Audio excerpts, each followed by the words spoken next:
So welcome to December 29th, 2020. We have just a couple days left of 2020. What a year this has been. But yeah, we got a lot of snow. Lots of snow coming down. It's been falling since 6 o'clock, and it's expected to continue until 7 a.m. tomorrow morning. So the drive to work tomorrow is going to be really fun because I'm supposed to be at work at 7:30 tomorrow. Blah. But yeah, I'm going to start mostly going back to a second shift after that, and hopefully permanently. In fact, it will be semi-permanently actually in mid-January. So looking forward to that. I basically restrict my availability at work to where I can only be there from 11 a.m. to 11 p.m. on Wednesdays through Sundays. So I will also have consistent days off. So here's to hoping it works out in my favor, and not to the extent to where they actually cut my hours because of it, but we'll see.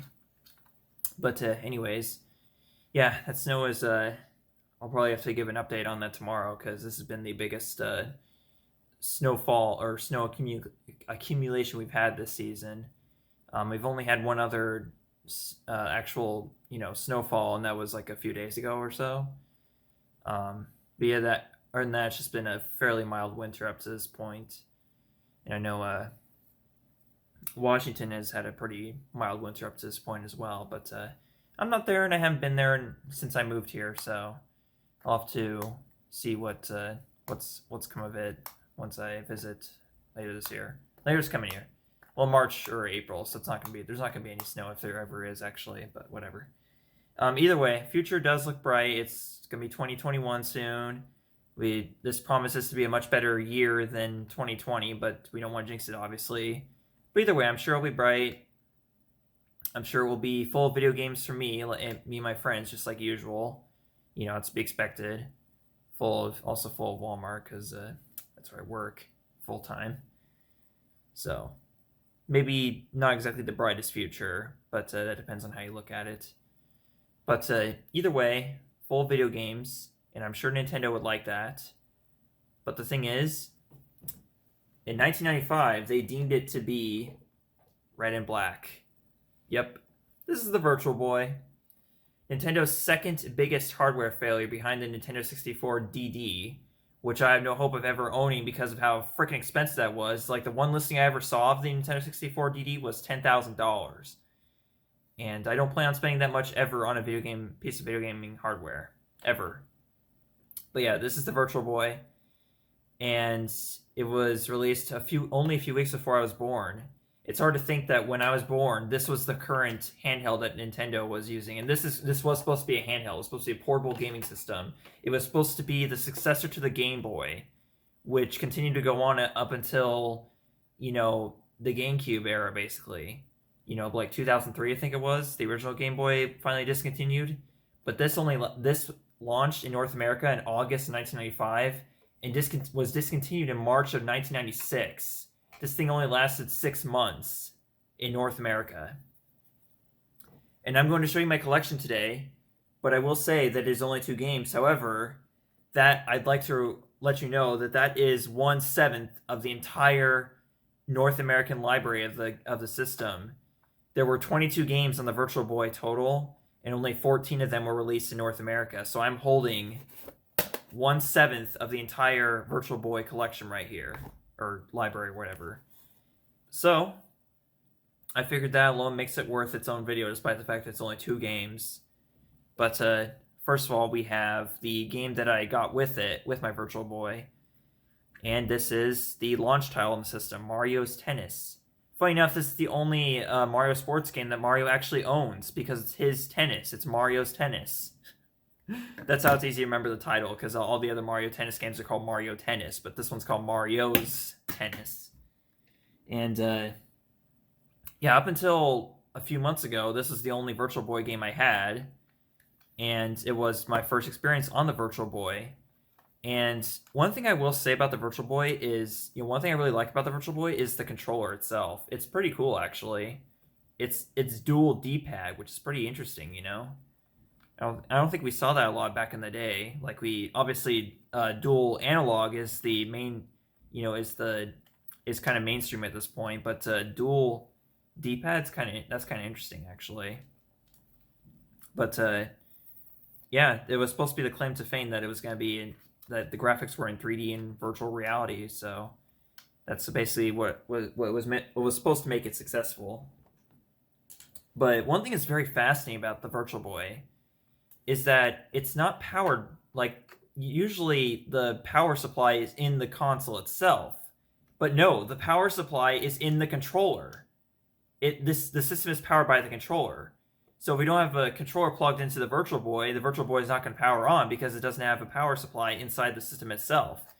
And and I'd like to remind you once again, this is supposed to be a portable system. So there are two ways you can power it. And one of them is to plug into the wall. So you can play this at home. And to be honest, I'm going to get into this very soon, but honestly, home is the only place you're ever going to want to play the Virtual Boy. If you do play it at all or ever want to play it. And another funny thing is that this AC adapter right here, this is the one that came with my Virtual Boy. This is a Super Nintendo AC adapter. It literally says on the back, power supply for use with Super NES control deck only. It literally says that right here. I'm sure it's hard to read on the camera there, but it's ingrained on the bottom there.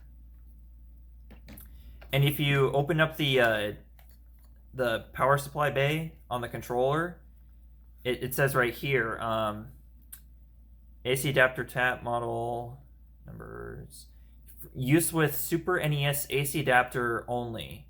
So the Virtual Boy has the same exact power supply as the Super Nintendo, as weird as that is. It's got 32-bit graphics, so technically the graphics are better than the Super Nintendo, technically from a graphical standpoint, but from a visual standpoint, absolutely not. But, so, yeah, if you want to go play the games yourselves, you can't really see anyways, because obviously the thing's not powered on, but still.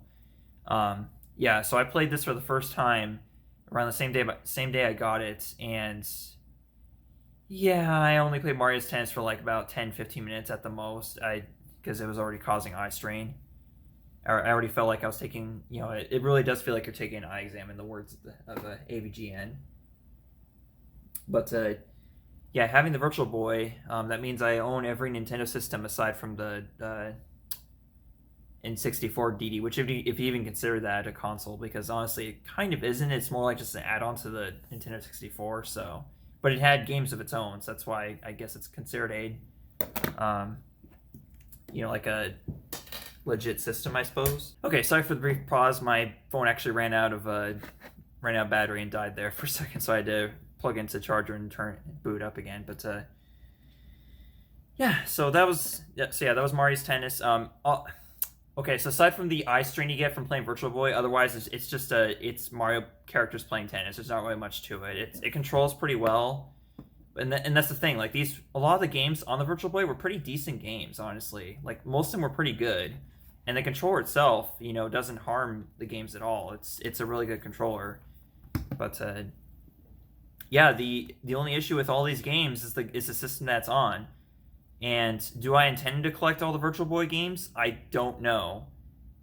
But whether or not I do, I don't know, honestly, if I'd play through them legitimately on the Virtual Boy. Probably not, honestly. I would strongly recommend, like, even if you intend to collect Virtual Boy games, if you want to play them for real, play them on an emulator. And this is the only system where I would actually recommend that.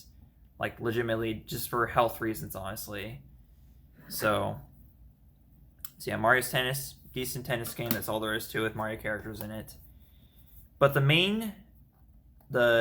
probably the best game on the Virtual Boy, definitely the best one that I have. But honestly, probably without a shadow of a doubt, the best game on the Virtual Boy is Virtual Boy Wario Land, which is the actual title of the game, Virtual Boy Wario Land. So that way you remember what system it's on, because this is the only way to play this game. They never ported it anywhere else, and I have no idea why. Because this is legitimately a fantastic Wario Land game that really should have gotten its own release. It really should have gotten ported to another system. I don't know why. I don't know why they didn't port it to the 3DS Virtual Console at the very least, or even I'm sure we'll never see like a Virtual Boy Virtual Console like anywhere. But at the very least, I feel like they could have at least ported Virtual Boy Wario Land to the 3DS Virtual Console. I don't know why they didn't. But in case since it's the only other game I have, I can read you Back of the box it says, be a bad guy and team up with devious Wario in a virtual underground world.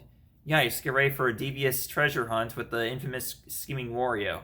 Capture the shining gold and vast treasures locked deep inside a hidden cave, but beware of poison ponds, perilous prisons, endless walls, and creepy woods. Wario's woods?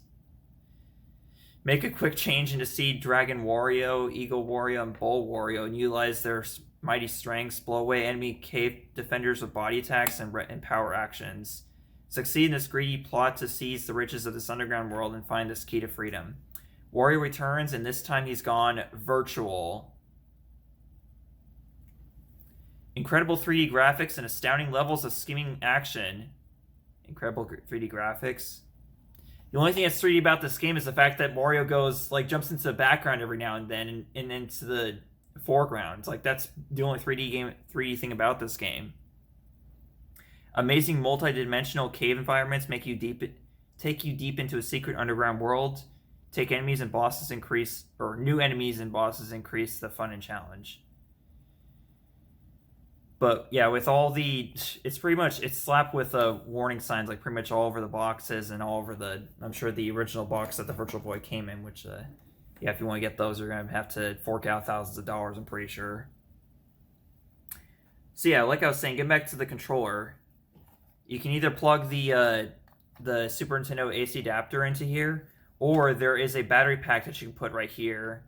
And that's how you power the system on the go and how you're supposed to play it on the go. But I seriously doubt, like, there is no way you're going to find a comfortable position to play this in, even in a car.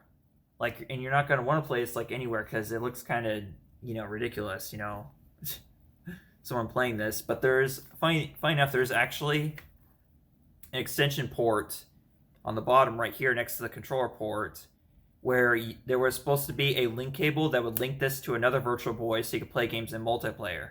Because that's the only way you'd be able to play with your friends is if you have another Virtual Boy. And there's no way your friends would be able to watch you play the games. So, yeah, the only way I would ever do Let's Plays of Virtual Boy games is if I did on an emulator. So, yeah. I mean, I think there was supposed to be like a head strap. Like, I don't know why there is not a head strap with this thing, because that's the only way. Like, if they just gave it a head strap or, like, something... Because, like, I know there were other ideas, like a stand that would, like, where it would, like, balance on your chest or something like that. It's kind of weird. And it looks very uncomfortable from the looks of it. But, yeah, it's basically a pair of goggles on a stand. And it looks kind of weird when you are playing it. But, so... Either way, that's the Virtual Boy. I just wanted to share that interesting piece of Nintendo history that Nintendo probably wants you to forget about, especially far beyond the Wii U, because the Wii U was a major success compared to this thing. And I look forward to eventually maybe collecting all the games. I know that there's one in particular that's more rare than all the other ones, which is Jack Brothers. I think Jack Bros is the most rare Virtual Boy game, but don't quote me on that.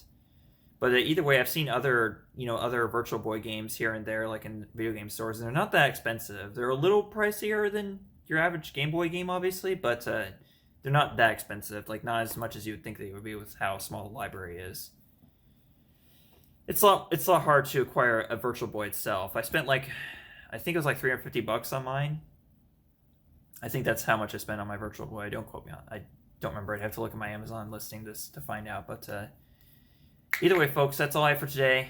I'll probably give you an update on the snow tomorrow. In fact, I probably should, just to show you the aftermath of this first pretty big snow system we have going on. And I will see you guys later for another video game collection. I thought I'd close off the video with gameplay footage of Virtual Boy Wario Land. If y'all do get another vlog from me, know that my eyes survived the hard fight.